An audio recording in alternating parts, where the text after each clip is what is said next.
일상에서 일어나는 수많은 사건들의 맥락을 짚어보고 앞으로 벌어질 일들을 예측해보는 시간이죠. 월간 정청래. 한 달 만에 다시 만납니다. 정청래 전 의원 나오셨어요. 어서 오십시오. 네, 여러분 안녕하십니까. 이 시대의 참 분석가 정청래입니다. 바꾸셨어요? 분석가로? 그때그때에 따라서 가장 적확한.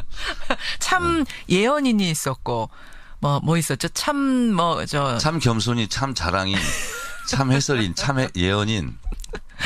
참 농사꾼도 있었고. 참 농사꾼도 있고. 네. 참 분석가까지. 요즘은 제가 이제 배추를 심어서 배추밭에 다닙니다. 월간 정청래 전 의원 배추밭에 다니고 계시는 이분과 함께 오늘 분석을 해볼 텐데 오늘 주제 들어가기 전에요. 네. 어제 우리가 좀 깜짝 놀란 사진 하나를 만났었잖아요. 네. 눈물의 문성근. 네, 앞에서 김여진. 행간에서도 잠깐 다루긴 했습니다만, 그러니까 문성근, 김여진 두 배우의 사진, 아주 낯뜨거운 사진 그렇습니다. 합성된 것이 2011년 11월쯤에 극우 사이트, 보수 성향 사이트 이런 데서 돌아다녔는데 어떤 누리꾼이 장난친 거냐 했더니 이제와 알고 보니 국정원이더라. 세상에. 국가정보기관이 그런 합성 사진이나 만들고 있었다니. 예. 그것도 국민의 혈세를 받고 사는 사람들이. 그러니까요. 천인 공로할 일이고요. 특히 문성근 씨 같은 경우는 이분이 세계 최초의 정치인 팬클럽 노3호에서 활동을 했지 않습니까? 노3호 활동했죠. 그리고 노무현 대통령이 그에 힘입어서 당선이 됐었고. 예. 그리고 보통의 경우라면 논공 행상에서 자리 하나 챙기고 뭐 이런 거 아닙니까? 그럴 수 있죠. 이분은 오히려 정반대로 장관 제의를 받았었어요. 아, 문성근 씨가? 네. 문화부 장관? 그럴 겁니다. 아, 문화부 장관 제의를 받았었어요? 제의를 받았는데 사양했어요.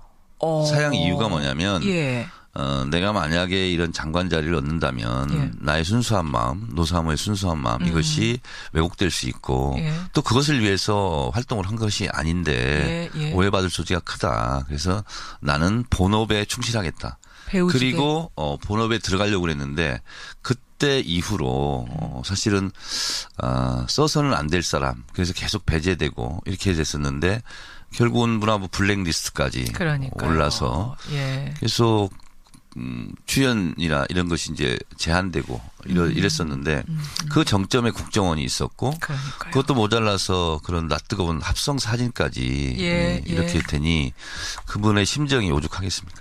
자, 이 사건 이제 과거가 하나둘 드러나고 있습니다. 말끔히 조사할 거 조사하고 털고 갔으면 좋겠다. 네. 예, 적폐 청산하고 갔으면 좋겠다. 이 이야기로 오늘 월간 정청래 문을 엽니다. 그나저나 지난달에 오셨을 때 말이죠. 대통령 지지율이 워낙 높아가지고 야당들이 상당히 앞으로 곤란할 거다 그러셨잖아요. 네. 근데 한 달 사이에 지지율이 좀 떨어졌어요, 정 의원님. 지금도 야당들이 굉장히 곤란하시죠. 지금 그래도 80% 넘던 것이 70% 바로 아래까지 좀 떨어졌거든요. 네. 왜 그렇게 보세요? 아무래도 이제 북핵 위기. 역시 안보. 이런 부분이 있기 때문에 이거는 옛 보수층들이 사실상 문재인 대통령 부분을 비판하기 좋은 소재를 만난 거죠. 그러다 보니까 숨죽여 있다가 이렇게 이제 목소리를 내기 시작하면서 이게 뭐지? 이러면서 이제 그럴 수 있는데 일시적 현상인데 그렇다 하더라도 67%, 8% 이렇게 되는 것은 사실은 꿈의 지지율이죠. 뭐 예전에 비하면 높은 겁니다만 문재인 정부 들어서서 워낙 고공행진을 했기 때문에 그래도 좀 출렁임을 지금 느끼고 있을 거예요. 정치의 지지율이라는 것이 상대적인 거거든요. 상대적으로 보세요. 자유한국당 지지율을 한번 보세요. 그거에 비하면 15, 16 뭐 이렇게. 그러면 뭐 지지율이 떨어져서 대통령이 곤란한 거 아니냐, 인기가 없어진 거 아니냐 이렇게 말하기는 좀 어폐가 있죠. 근데 이제 안보야 뭐 외부적인 요인이니까 어쩔 수 없다지만 인사잡음.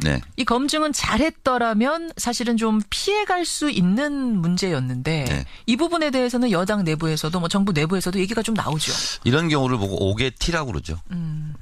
근데 이제 옥의 T에서 T가 강조되는데 T는 뭐 T눈 같은 게 하나 박혀 있는 건데 실제로 인사검증을 잘 하고 문제가 없었으면 더 좋았을 것 이런 아쉬움은 좀 있지만 그래도 예전 정권에 비해서는 상당히 저는 좀 양호한 편이다 이렇게 봅니다. 박성진 중소벤처기업부 장관 후보자. 여기가 이제 지금 문제예요. 국회에서는 부적격 보고서가 채택이 됐습니다. 사실은 여당 의원들이 끝까지 막으려면 막을 수는 있었는데 무산시킬 수 있었는데 퇴장해버린 거잖아요. 이거는 묵인했다고 봐야 되는 거죠. 동조한다고 봐야 되는 거죠. 뭐 소극적 그렇죠. 뭐 동의 이렇게 표현할 수 있을까요? 그렇죠. 네. 그런 상태에서 청와대로 공이 넘어갔습니다. 네. 청와대 어떤 결정을 하게 될까요? 어떻게 예언하세요? 문재인 대통령의 반응은 예. 담담하게 대처하라. 이거는 시간을 두고 좀 지켜보자. 이제 이런 것 같고 또 민심을 좀 더 살피는 그런 시간을 좀 갖자는 부분이고 예, 예. 제 감으로는 예. 예언하건대는 김명수 대법관 후보자 예. 인준과 맞물려 있는 것이다 이렇게 생각합니다. 김명수 대법원장 후보자 지금 이제 국회 표결을 해야 됩니다. 네, 대법원장 그렇습니다. 후보자이기 때문에 빨라야 28일이에요. 네. 28일. 포기시키더라도 그 무렵쯤에 포기시킬 거다. 저는 그러지 않을까 하고 예상합니다. 아, 그러네요. 하긴 자진 사퇴를 시키더라도 그 무렵쯤 가서 여론도 봐가면서 네, 네. 상황을 봐가면서 네. 그러면 야당에서도 역시 우리의 의견에 귀를 기울여서 협치를 하려는 모습을 보여주는 거야. 뭐 이러면서 김명수 후보자 인준에 긍정적인 어떤 뭐랄까요 영향을 줄 수 있다. 그럴 것 같습니다. 그리고 실제로 당내 분위기 몇몇 예. 의원들 이렇게 의견을 봐도 여당 민주당 내에서도 분위기가 안 좋은 것은 사실입니다. 박성진 후보자에 네. 대해서 결국은 낙마 쪽으로 보시는 거군요. 예언하자면 쉽지 않다. 기독교 방송에서 이런 얘기하면 어떨지 모르겠습니다만 장관이고 예, 예. 그리고 어떻게 보면 하나의 부처를 이끈 수장으로서 예. 자기의 신앙과 예. 또 이런 행정과 이건 좀 다른 문제지 않습니까? 그런 부분에서 네. 박성진 후보자 받아들이기. 사실 이제 그것도 그거지만 뉴라이트 사관. 사실은 이건 더 치명적이잖아요. 그렇습니다. 예, 뉴라이트 사관을 여기저기서 보여줬기 때문에 과연 이 정부와 같이 갈 수 있는 철학인가, 그게 역사관인가 이 문제요. 네, 그렇습니다. 그래요. 박성진 후보자는 좀 어려운 쪽으로 일단 예언을 하셨습니다. 그나저나 김희수 헌재소장 후보자 인준 결과 사실은 이것 때문에 이번 주는 내내 전국이 뜨거웠는데 부결 예상하셨어요? 저는 예상하지 못했죠, 저도. 못하셨어요. 예. 그러니까 아슬아슬했지 않습니까? 2표 차이로 결국은 이제 낙마가 된 건데 예, 예. 이분이 이 헌법재판관 이미 하고 있잖아요. 그렇죠. 그러면 재판관은 됐는데 소장은 안 된다. 예, 예. 그리고 소장이 무슨 9표 중에서 여러 표를 행사하는 것도 아니지 않습니까? 예. 그냥 리더십을 발휘하는 자리인데 저는 자격이 없다고 낙마시킨 그런 야당이 자격이 없다. 야당 자격이 없다. 야당 자격이 없다. 네. 진짜로 자격이 없는 사람이라서 떨어뜨린 거면은 지금 문제가 없는데 네네. 야당에서도 박지원 전 원내대표가 추천한 사람이라는 거 아니에요? 그렇습니까? 그러니까 어젠가요? 전북에 국민의당 비판하는 그런 플래카드가 지금 등장하기 시작했습니까? 자유한국당 예. 갑철수 대표라는 그런 플래카드가 그런 플래카드가 등장했어요. 더불어민주당 측 지지자가 붙인 플래카드는 아니에요? 그런 건 모르겠습니다. 그걸 모르시고요. 네. 어쨌든 호남 민심이 예사롭지는 않다 국민의당에 네. 대해서 그런 말씀이세요? 저는 국민의당이 심하게 국민들이 다분 앞에서 자살골을 넣었다 이렇게 생각을 합니다. 자살골이라는 생각까지. 네, 그런데 어쨌든 자살골을 넣고 골 세레머니까지 했어요. 20대 국회 결정권은 국민의당한테 있다. 안철수 대표가 그런 말했죠. 저는 대국민 바보 선언이라고 생각합니다. 왜요? 왜냐하면 부결에 대한 후폭풍이 있을 텐데 우리가 했다는 식으로 하는 거거든요. 그러니까 사실은 무기명 투표였기 때문에 가만히 있으면 이게 어디서 나오는지 사실은 우리도 안타깝다, 예, 당황스럽다 예. 이렇게 될 줄 몰랐다. 예. 이렇게 하는 게 맞는 거예요. 그게 이제 박지원 전 원내대표는 사실 그렇게 말을 했거든요. 근데 이제 안철수 대표가 예. 본인이 그냥 우리가 결정권을 가지고 있다. 완전히 바보 선언이죠. 좀 엇박자가 났어요. 그 그렇습니다. 안에서도. 예. 예. 그런데 이제 거기에 한 발 더 나가서 김명수 대법원장 후보자도 우리가 뭐 캐스팅 보트를 쥐고 있다. 예. 잘해라 이런 식으로 나오고 있잖아요. 그렇죠. 그러니까 자살골을 넣은 후에 세레모니를 하고 또 자살골을 넣을 거야. 저는 선언까지 했다? 그렇습니다. 그러니까 이제 정략적 투표를 우리가 하고 있다라고 오히려 국민의당이 광고한 꼴이 됐다. 네, 그런 그렇습니다. 의미에서 자살골이다 이런 말씀이신 그렇습니다. 거죠. 네, 네. 그런데 국민의당이 뭐 정략적 투표, 정치적 투표를 했든 소신 투표를 했든 밉든 좋든 네. 정부 여당 입장에서는 놓을 수 없는 협치의 파트너인 것만은 사실이잖아요. 현실적으로 여소야대기 때문에. 네. 그렇죠. 그렇습니다. 상황이 좀 어렵긴 할 거예요. 이렇게 되면. 그렇습니다. 여당 지도부 그러니까 입장에서. 이 애간장이 녹을 거예요. 애간장이 녹을 거예요. 네. 그게 맞는 말일 거예요. 네. 게다가 우원식 원내대표는 이제 오늘 나온 기사지만 네. 보좌관이 총선 당시에 네. 무소속 후보자한테 뭐 사퇴를 권유하면서 돈을 건넸다란 의혹까지 지금 검찰이 내사를 벌이고 있는 것으로 드러나서 뭐 우한식 원내대표 본인은 몰랐다고 하지만 네. 상황이 더 어렵게 된 거죠. 네. 예, 지도부가 좀 어렵게 됐습니다. 어쨌거나 뭐 악재는 악재죠. 지금 전국회 한복판인데. 그렇죠. 네. 그래요. 예. 국회 상황들, 지금 인사청문회를 둘러싼 상황들 잠깐 짚어봤고, 자유한국당 얘기로 가보겠습니다. 네. 자유한국당. 자유한국당의 혁신위가 박근혜 전 대통령, 그리고 서청원, 최경환 의원 자진 탈당을 하시든지, 자진 탈당할 의사가 없다고 하면 출당시켜라. 네. 지도부한테 이렇게 권고안을 냈습니다. 당 지도부가 어떻게 할 걸로 보이세요? 홍준표 대표는 1심 선고 결과를 지켜보자. 10월까지는 보자. 예, 그래서 지금은 서로 눈치 작전을 하고 있는 중인 것 같은데 마주보는 열차가 지금 째깍째깍 다가오고 있는 상황이죠. 예. 그러니까 박근혜 전 대통령을 출당을 시킬 수도 없는 것이 자유한국당 지금 15, 16%의 지지율 중에 박근혜 대통령을 지지하는 소위 말하는 태극기 세력. 그렇죠. 이분들의 지지가 있거든요. 만약에 그렇게 되면 가뜩이나 지금 이 어려운데. 끼리 걱정하는 집안에 그래요. 완전히 뭐 고가에 다 거들날 수도 있고 이런 그러니까요. 상황이기 때문에 뭐 이럴 수도 저럴 수도 없는 그야말로 진퇴양난. 비는 오고 해는 떨어지고 갈 길은 멀고 뭐 그런 상황이죠. 일단은 10월까지 1심 선고까지는 시간을 벌었습니다만 1심에서 유죄가 나오면 뭐 유죄 나올 가능성이 훨씬 더 크지 않습니까? 네. 유죄가 나오면 결국 홍준표 대표는 뭔가 결정을 내려야 될 텐데 네. 어떤 결정을 결국은 하게 될지 또 예언 부탁합니다. 그러니까 최경환 의원 같은 경우 당장 뭐 반발하고 있지 않습니까? 내가 왜 나가야 되느냐? 뭐 폐륜 정치다 뭐 이런 네. 식으로 나오고 있기 때문에 어차피 큰 충돌음이 생길 것 같아요. 네. 근데 뭐 정치권이 가능한 것도 없고 안 가능한 것도 없기 때문에. 예. 네, 저는 뭐 그러다가 이정현 의원 같은 경우는 뭐 지금 무소속 상태 아닙니까? 본인 스스로 나갔죠. 스스로 나가고 그런 일이 있지 않을까 그런 생각이 듭니다. 왜냐하면 나머지 있는 의원들의 이익상 친박 의원들이 없어지는 것이 대다수의 자유한국당 의원들의 이익이다라고 판단할 것이기 때문에 그런 상황에서는 거의 등 떠밀려서 내보내지 않을까 그렇게 예상을 합니다. 자진 탈당 쪽으로 네. 가지 않겠는가 지방선거를 앞두고 네. 짐을 덜어주.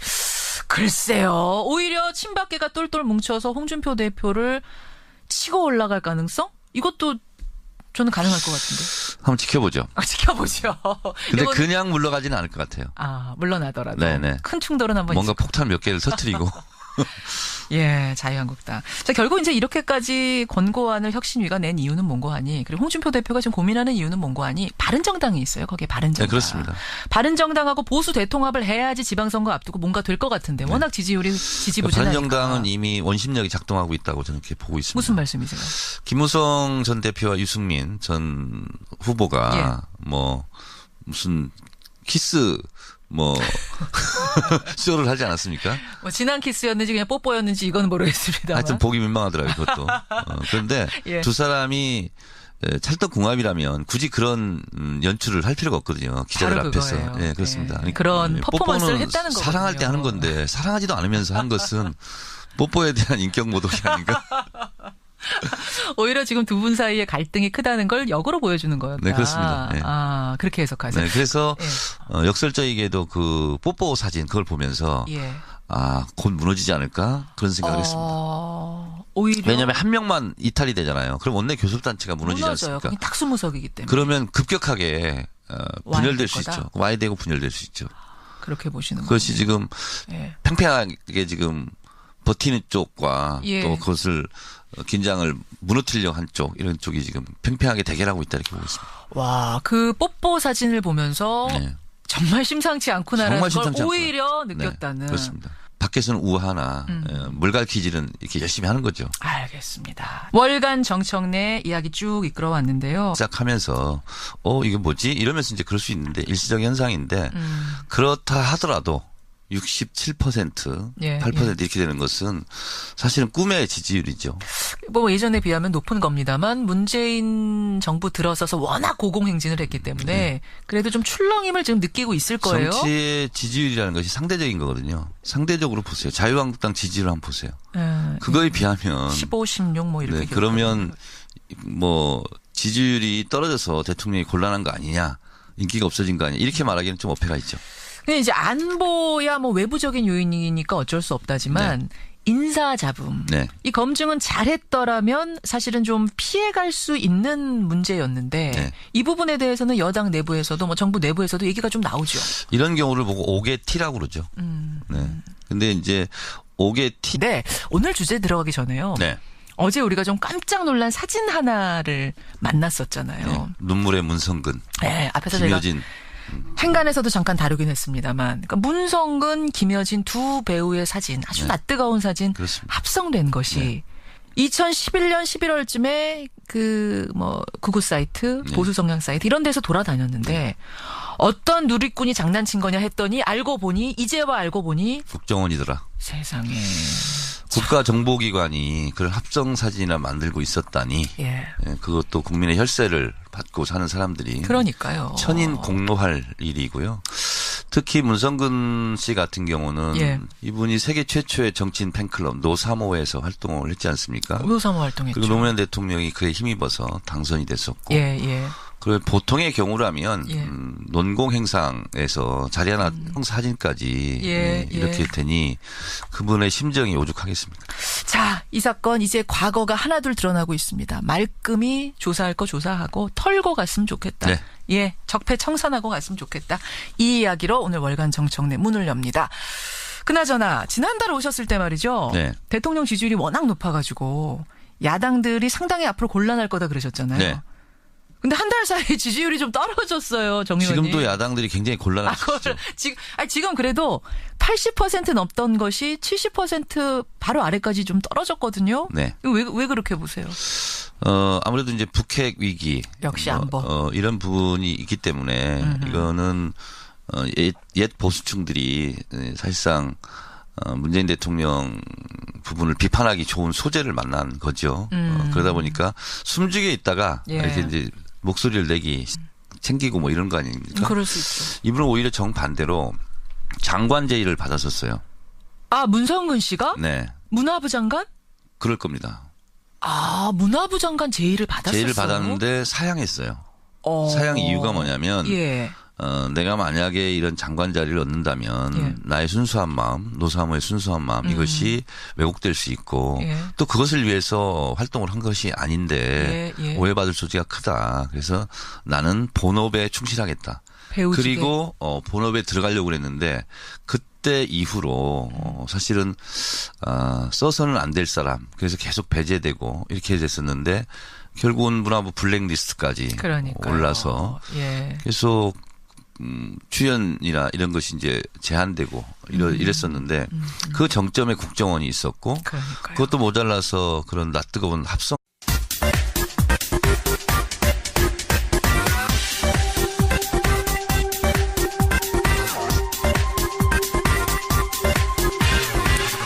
정치권에서 일어나는 수많은 사건들의 맥락을 짚어보고 앞으로 벌어질 일들을 예측해보는 시간이죠. 월간 정청래. 한 달 만에 다시 만납니다. 정청래 전 의원 나오셨어요. 어서 오십시오. 네, 여러분 안녕하십니까. 이 시대의 참 분석가 정청래입니다. 바꾸셨어요? 분석가로? 그때그때에 따라서 가장 적확한. 참 예언인이 있었고 뭐 있었죠? 참 겸손이 참 자랑인 참 해설인 참 예언인 참 농사꾼도 있었고. 참 농사꾼. 드디어 참 분석가. 요즘은 제가 이제 배추를 심어서 배추밭에 다닙니다. 월간 정청래 전 의원 배추밭에 다니고 계시는 이분과 함께 오늘 분석을 해볼 텐데.